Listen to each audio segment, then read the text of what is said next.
BNA commander 70 ساتھیوں سمیت قومی دھارے میں شامل۔ کمانڈر سرفراز بنگلزئی نے ہتھیار ڈال دیے۔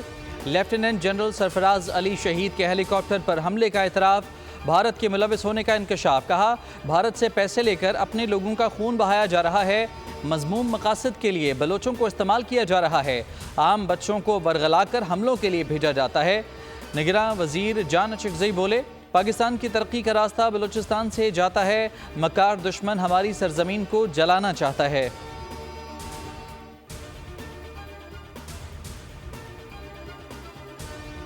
کسی سیاسی لیڈر کو کسی سیاسی پارٹی نے جیل میں نہیں ڈالا، نگراں وزیر اعظم کے طلبہ کے سخت سوالات کا تحمل سے جواب۔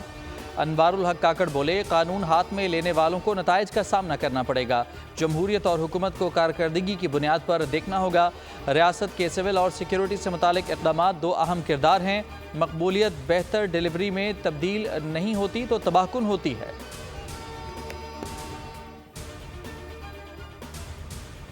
عام انتخابات میں سیاسی جماعتیں خواتین کی 5% نمائندگی کو یقینی بنائیں، خواتین اور مردوں کو یکساں مواقع فراہم کیے جائیں، جماعتیں ووٹ سے محروم کرنے کا کوئی زبانی معاہدہ نہیں کریں گی۔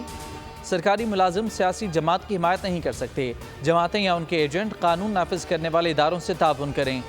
جماعتیں میڈیا کے خلاف ہر قسم کے تشدد سے کارکنوں کو روکیں گی، الیکشن کمیشن کا سیاسی جماعتوں کے لیے ضابطہ اخلاق جاری۔